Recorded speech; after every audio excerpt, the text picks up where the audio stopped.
Hello guys, welcome to my channel. आपको जैसा पता है कि हम इस चैनल पे अपने कंपटीशन एग्ज़ाम्स की तैयारी कर रहे हैं। मेन फोकस हमारा सुपर टेट पर है, लेकिन जो भी हम सब्जेक्ट्स पढ़ रहे हैं वो ऑल कंपटीशन एग्ज़ाम के लिए फ़ायदेमंद है। तो अगर आप सुपर टेट की तैयारी कर रहे हैं तो आपके लिए बेनिफिट है, लेकिन जिस भी कंपटीशन एग्ज़ाम में हिंदी पूछी जाती है उसके लिए भी आपका ये मोस्ट इम्पोर्टेंट क्लास है। जैसा कि मैंने एक वीडियो में बताया कि AEES के फॉर्म निकल रहे हैं, आप फिल कर सकते हैं।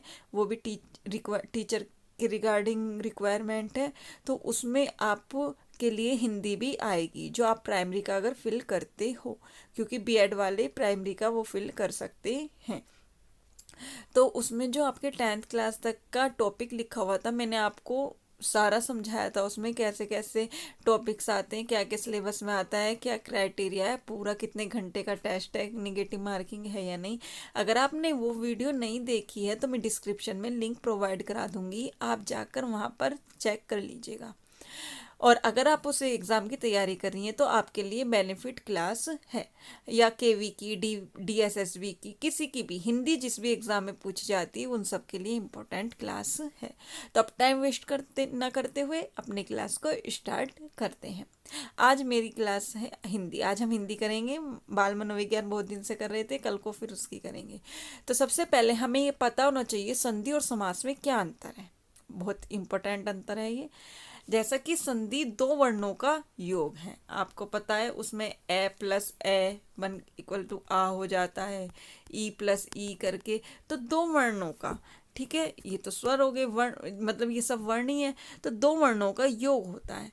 और इसमें क्या होता है, समास में दो पदों का योग, ठीक है ना। जैसे महाविद्यालय, तो महा प्लस विद्यालय, यहाँ दो पद हो गए हैं, ठीक है। तो ये तो है आपके दो वर्णों का। अगर ये पूछ सकते हैं, क्वेश्चन आ जाता है कि संधि और समास में क्या अंतर है मेन, तो उसमें ऑप्शन दे सकते हैं आपको। तो ठीक है ना, ये किस लिए, दो वर्णों का योग, और यह है दो पदों का योग। इसमें दो वर्णों के मेल और विकास की संभावना रहती है। इसमें मेल और विकार का कोई अर्थ नहीं है।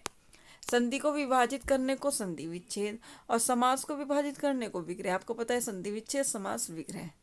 हिंदी में संधि तत्सम पदों में होती है, और समास संस्कृत, तत्सम, हिंदी, उर्दू हर प्रकार के पदों में हो सकती है, ठीक है। तत्सम तद्भव अगर आपने नहीं देखी है, प्लेलिस्ट बनी हुई है, आप चेक कर लीजिएगा। मैंने सारे तत्सम तद्भव भी पढ़ा दिए हैं। तत्सम में जो संस्कृत का रूप होता है। नेक्स्ट है आपका, अब आपको पता है समास कितने प्रकार के होते हैं, 6 प्रकार के। अवयवी, द्वंद्व, द्विगु, तत्पुरुष, भौरी, है ना, ये सब होते हैं। तो आपको अवयवी भाव समास पहला हमारा, इसमें क्या होता है, पहला पद प्रधान होता है और समसामयिक पद या समास पद अव्यय होता है। मतलब इसमें जो पहला पद होता है वो क्या होता है, प्रधान होता है। जैसे समअक्ष, ठीक है, समक्ष का क्या हो जाएगा, अक्षी के सामने। विग्रह भी पूछ लेते हैं इनके, तो आपको इनके विग्रह भी याद होने चाहिए। यथार्थ, तो क्या हो गया, यथा हो गया यहाँ पे मेन, है ना। आपको बोला है इसमें पहला पद प्रधान होता है, तो यथा, तो क्या हो गया, अर्थ के अनुसार। यथारुचि, तो क्या लोग होगी, यथा, जहाँ पे मतलब इसकी पहचान भी यह है, ट्रिक क्या है, इसमें आपका स्टार्टिंग में जो वर्ड होगा उसमें उपसर्ग होगा। उपसर्ग का क्या होता है आपका, अगर आपने पहला पद निकाल दिया और दूसरा पद से कोई वर्ड बनता हो तो वो क्या हो गया, हमारा उपसर्ग। तो हमारा इसमें फर्स्ट पद उपसर्ग होता है। जैसे यथा है, यहाँ यथा प्लस अर्थ हो रहा है, यथा रुचि, यथा प्लस रुचि, तो पहला पद क्या है, उपसर्ग। तो इसकी क्या पहचान है, इसमें पहला पद उपसर्ग होता है। और ये इसके विग्रह, आजन्म, जन्म तक, यथाविधि, विधि के अनुसार। तो ये इसके दिन अनुदिन, दिन के बाद दिन, निर्भय, बिना भय का, प्रत्यंग, अंग अंग, प्रत्यक्ष, आग के प्रति, प्रोक्ष, अक्षी के परे, अपाद मस्तक, पास से मस्तक तक, प्रत्युपकार, उपकार के प्रति। तो ये इसके समास के पहला रूप है। नेक्स्ट है,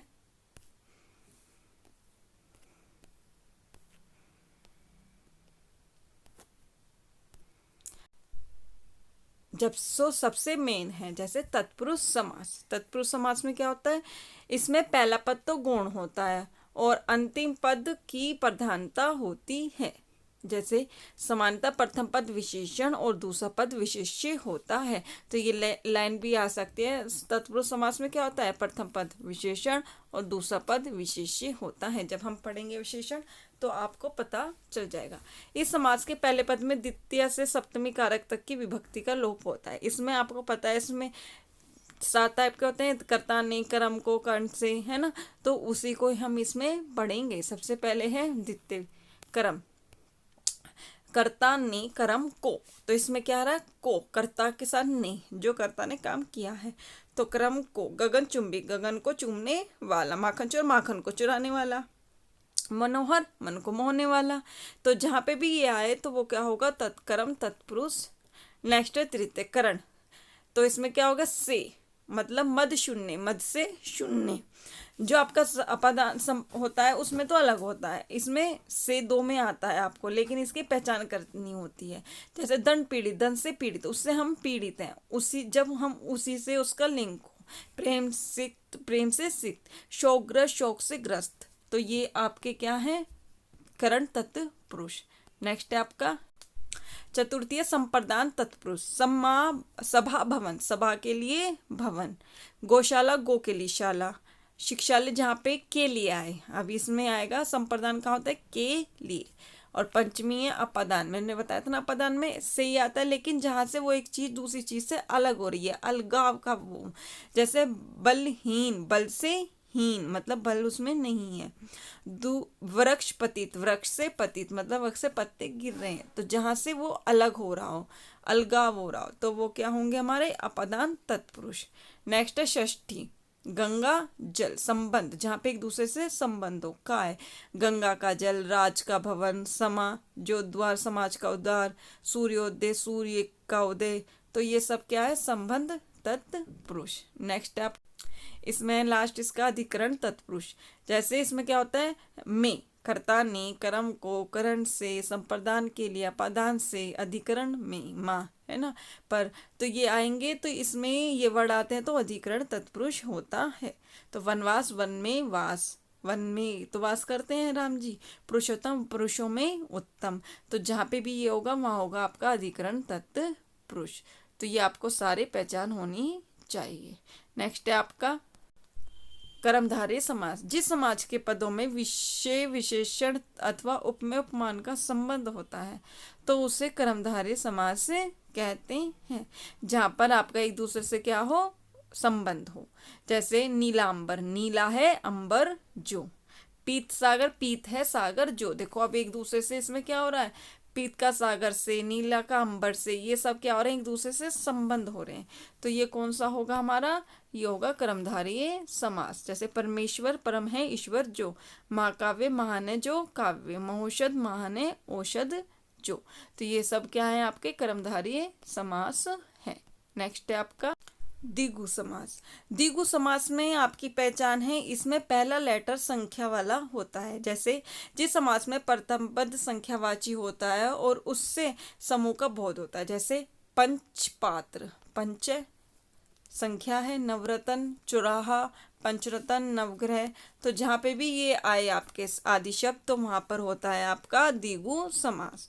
और जहाँ पे आपका समूह का पता चले, जैसे 5 पात्रों का समाहार, मतलब 5 पात्र एक साथ है, समूह में होंगे। 9 रत्नों का समाहार, 9 रत्न है एक साथ होंगे। अब आपका यहाँ पे दशानन, आप कहोगे दश आ रहा है तो ये द्विगु समास है, लेकिन नहीं, वहाँ पे कोई समूह नहीं है। दशानन, 10 का क्या समूह है, कुछ नहीं। तो दशानन, जैसे दशानन कौन था, रावण, तो जिसकी एक की बोल के दूसरे का वो दिखा रहा है तो वो होता है आपका बहुव्रीहि समास, वो हम आगे पढ़ेंगे। लेकिन जहाँ पे आपका समूह भी और संख्यावाची भी हो तो वो होगा हमारा द्विगु समास। ओके, क्लियर हो गया होगा ऐसे आपको।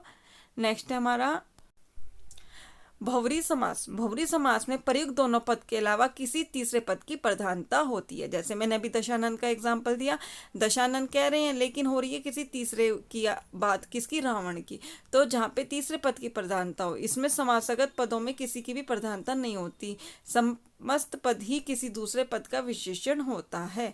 जैसे लंबा उदर, लंबा है उदर जिसका, किसका होता है, गणेश जी की। तो गणेश जी की बात हो रही है, इसमें कहीं जिक्र नहीं है। लेकिन चतुर्भुज, 4 है भुजाएं जिसकी। अब चतुर है तो आप कहोगे कि 4 भुजाएं तो मतलब आपका संख्यावाचक हो गया, द्विगु भी हो सकता है, लेकिन नहीं, यहाँ पर है आपका विष्णु भगवान की हो रही है।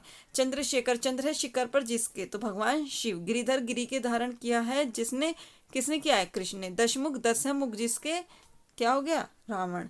तो ये सब आपके क्या होगा, ये आपके होंगे बहुव्रीहि समास।